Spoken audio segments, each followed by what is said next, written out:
Hello everyone and welcome back to the channel.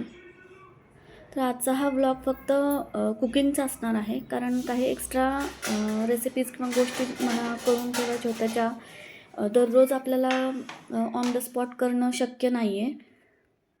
या थंडीच्या दिवसामध्ये मार्केटमध्ये सगळीकडे आवळेच आवळे दिसत आहेत.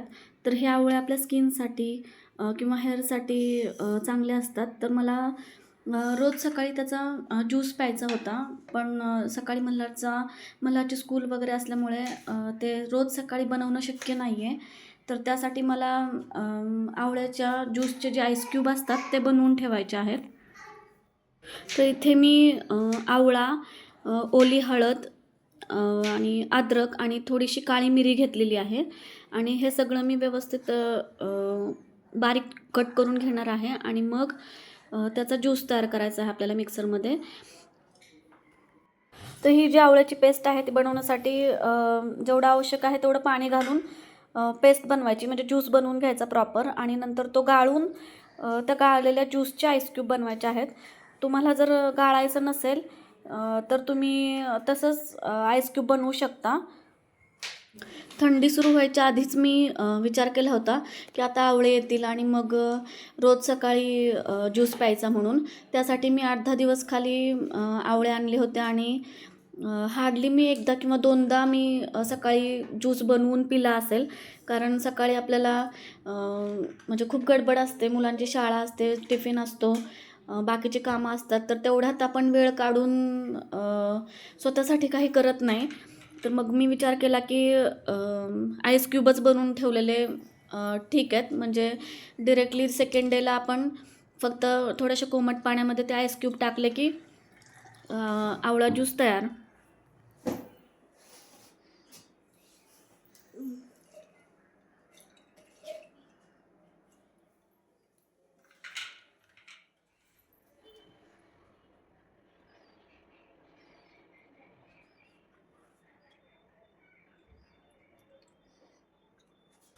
ज्यूस बनवल्यापासून मल्हारची घाई होती की त्याला ते आईस क्यूब चॉकलेटच्या मोल्डमध्येच बनवायचे आहेत.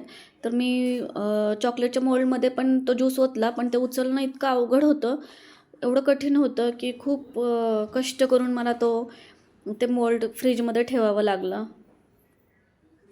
तर नेक्स्ट रेसिपी आहे लिंबाचं लोणचं.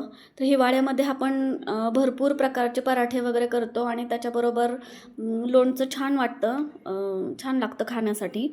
तर माझ्याकडे हे लिंब पण भरपूर होती आणि ते ठेवूनच खराब व्हायला लागली होती.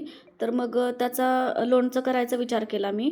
खरं तर हे लोणचं माझ्या घरात एवढं जास्त कोणी खात नाही, फक्त मलाच आवडतं, म्हणून मग मी थोडंसंच बनवायचं ठरवलं. तर ही सगळी लिंब मी फ्रीजमध्ये धुवूनच ठेवलेली होती. तर सगळ्यात आधी आपल्याला या लिंबाचे छोटे छोटे तुकडे करून घ्यायचे आहेत आणि त्याचबरोबर त्यामधल्या ज्या बिया आहेत त्या पण काढून टाकायच्या आहेत. नंतर हे जे लिंबाचे काप आहेत ते एका काचेच्या बरणीमध्ये ठेवायचे आणि त्यामध्ये थोडंसं मीठ घालून ते व्यवस्थित हलवून ती बरणी पॅक करून ठेवून द्यायची. इन्स्टंट लोणचं बनवलं तर त्याचं जे लिंबाचं जे वरचं कव्हर असतं ते मऊ होत नाही. त्यासाठी मला ह्या टाईपचं लोणचं बनवायचं होतं आणि यामध्ये आपल्याला हे लोणचं बनवण्यासाठी कमीत कमी 7 ते 8 दिवस हे जे आपण मिठामध्ये भिजवलेले लोणचं आहे, सॉरी, जे लिंबाचे तुकडे आहेत ते ठेवायचे आहेत. तर ही बरणी मी समोरच गॅसजवळ ठेवून दिली, जेणेकरून माझ्या रोज लक्षात येईल आणि मी ते व्यवस्थित रोज हलवेल, म्हणजे त्याला बुरा वगैरे चढणार नाही किंवा ते लिंब व्यवस्थित त्या मिठामध्ये मुरतील. आणि मग नंतर 8 दिवसांनी त्याचं लोणचं बनवायचं.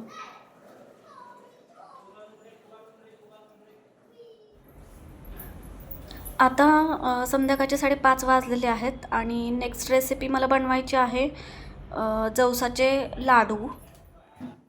जवसाला फ्लॅक्स सीड पण म्हणतात आणि हे जवस पण केसांसाठी चांगलं असतं. तसंच थंडीमध्ये जर तुम्ही जवस खात असाल तर जे जॉईंट पेन असतं तर ते पण कमी होऊ शकतं. तर इथे मी 1 वाटी जवस घेतलेला आहे आणि ते मी व्यवस्थित स्वच्छ निवडून घेतलं आहे. तर हे जवस आपल्याला एका कढईमध्ये थोडं परतून घ्यायचं आहे आणि त्या जवसामध्येच मी थोडं पाऊण वाटी पांढरे तीळ पण घातलेले आहेत. तर हे तीळ आणि जवस व्यवस्थित भाजून घ्यायचे आहेत. ते व्यवस्थित भाजत आले की त्याच्यामध्ये तडतड असा आवाज होतो आणि ते जवस आणि तीळ भाजलेत असं समजायचं आपण. तर हे जवस आणि तीळ व्यवस्थित भाजून थंड करून त्याची आपण मिक्सरमध्ये पावडर बनवून घेणार आहोत. आणि त्याचबरोबर त्यामध्ये आपण इथे ड्रायफ्रूट पण घालायचे आहेत. पण ते ड्रायफ्रूटची मी ते पावडर बनवणार नाही आहे. तर त्याचे असे चाकूने छोटे छोटे काप करून घेतले आणि हे जे ड्रायफ्रूट्स आहेत ते पण थोड्याशा तुपामध्ये रोस्ट करून घेतले. तर या लाडूमध्ये मी साखर किंवा गुळाचा वापर करणार नाही आहे. तर यामध्ये मी खजूर टाकणार आहे. तर ती खजूर पण आपण जर बिया असतील तर त्या काढून त्या खजूरचे छोटे छोटे काप करून घ्यायचे आणि ती खजूर पण आपल्याला तुपामध्ये एकदम स्मॅश करून घ्यायची आहे.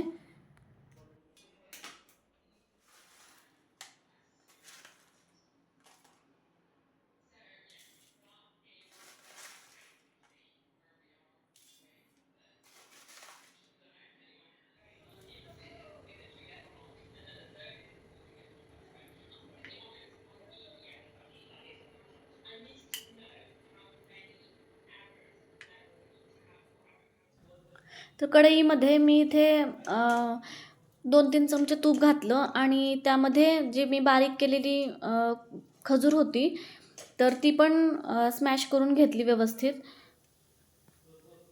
नंतर त्यामध्ये आपण जे जवस आणि तिळाची पावडर बनवली होती ती घालायची आणि ती पण त्या खजूरमध्ये व्यवस्थित मिक्स करून घ्यायची, एकदम एकजीव करून घ्यायचं.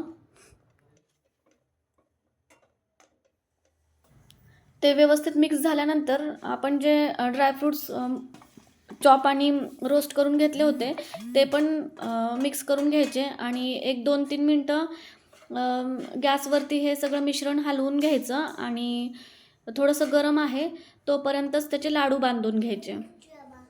जर जास्त कोरडं वाटत असेल तर तुम्ही थोडंसं तूप आणखीन घालू शकता त्यामध्ये किंवा तुमच्या हिशोबाने तुम्ही आणखीन जास्त थोडेसे डेट्स तुपामध्ये स्मॅश करून घालू शकता.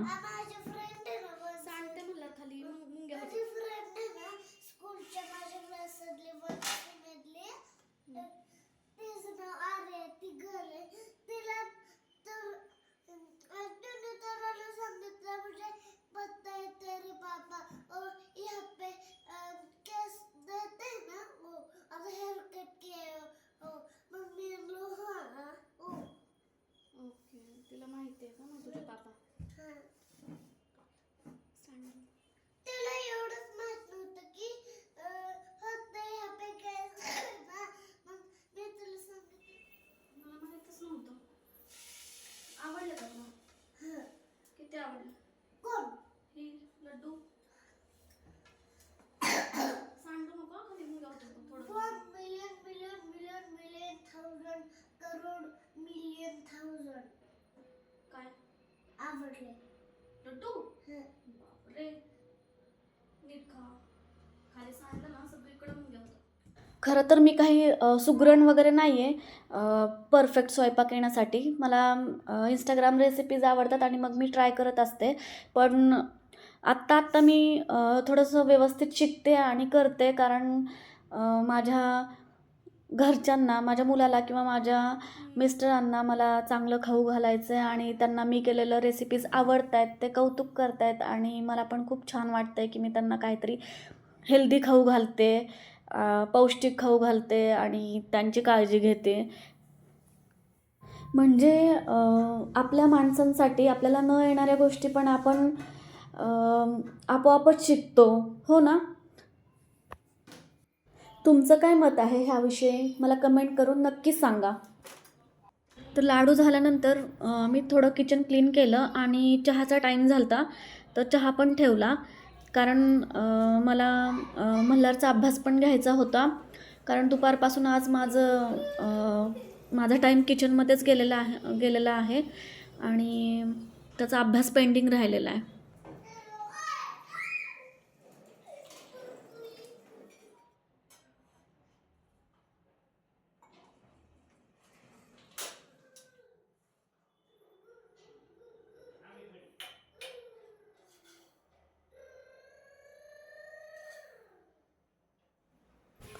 आणि चहाबरोबरच मी भाताचा कुकर पण लावला, कारण संध्याकाळी मी फक्त कढी चावल बनवणार होते. जास्त स्वयंपाक वगैरे करायचा नव्हता, म्हणून मग लगेच भाताचा कुकर लावून घेतला.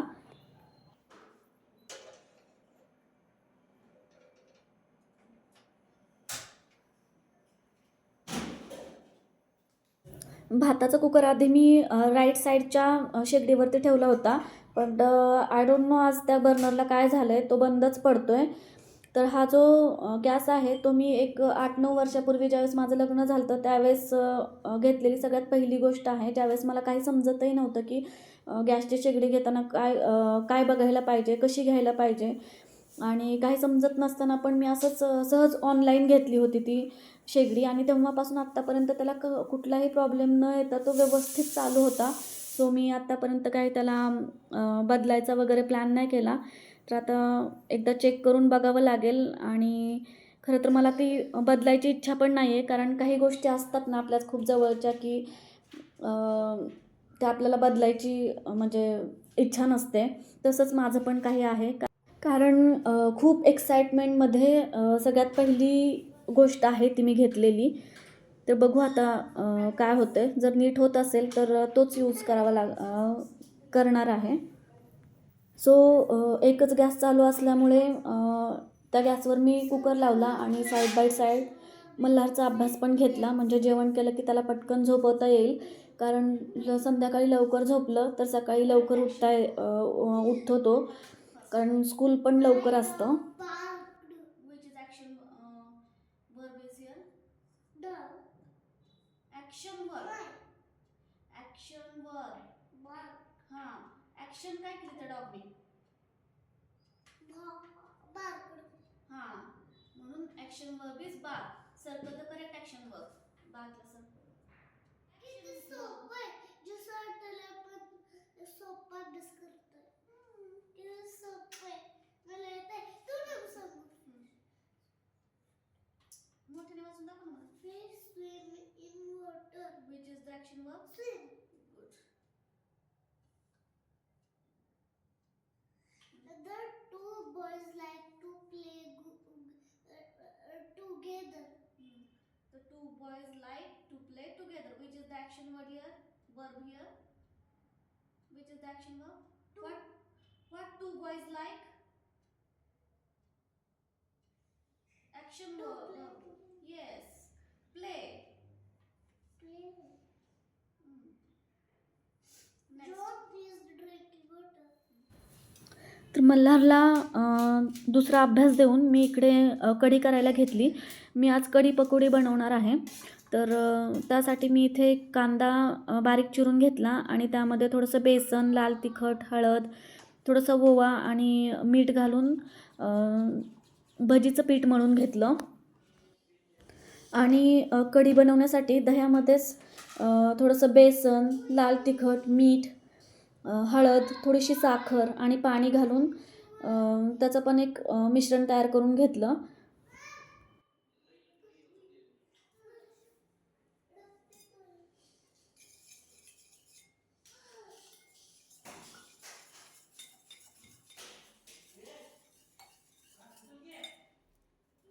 नंतर भजीच्या पिठामध्ये थोडासा सोडा आणि कोथिंबीर घालून भजी तयार करून घेतल्या आधी. 10 मिनिट्स फक्त.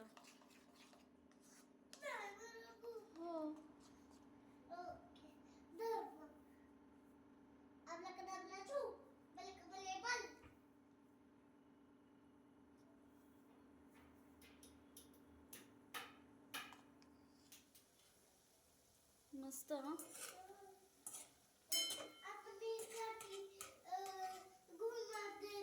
मी इथे तेल थोडंसं कमीच वापरलं, कारण थोडेच भजी बनवायचे होते आणि नंतर ते तळलेलं तेल वापरण्यापेक्षा थोडंसं कमीच तेल घेतलेलं बरं आहे.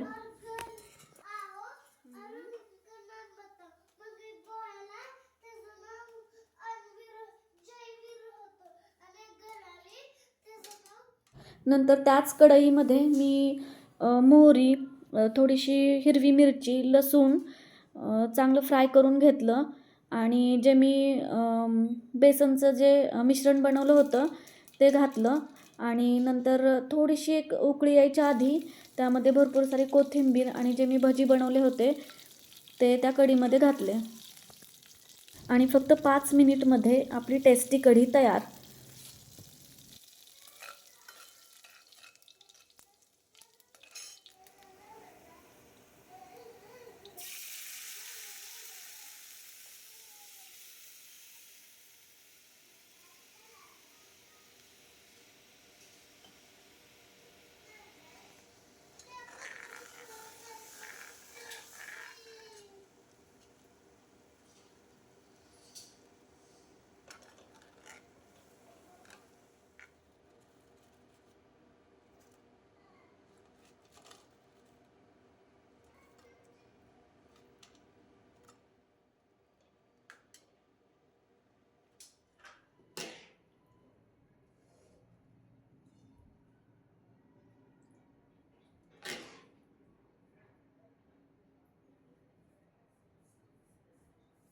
तर ही रेसिपी जेवढी टेम्पटिंग दिसते तेवढीच टेस्टी पण लागते आणि झटपट तयार होते. तर जेवण झाल्यानंतर मी सगळे भांडे सिंकमध्ये गोळा करून ठेवले आणि फक्त किचन कट्टा आणि गॅस क्लीन करून घेतला. कारण मल्हारला आधी झोपायला पाठवायचं होतं, कारण आज थोडंसं लेट झालं होतं मला आणि आधी त्याचं आवरून त्याला झोपवल्यानंतर पण मी नंतर बाकीचं काम करत बसू शकते, पण त्याला झोपवणं गरजेचं होतं टायमावर, म्हणून आधी त्याचं आवरून दिलं.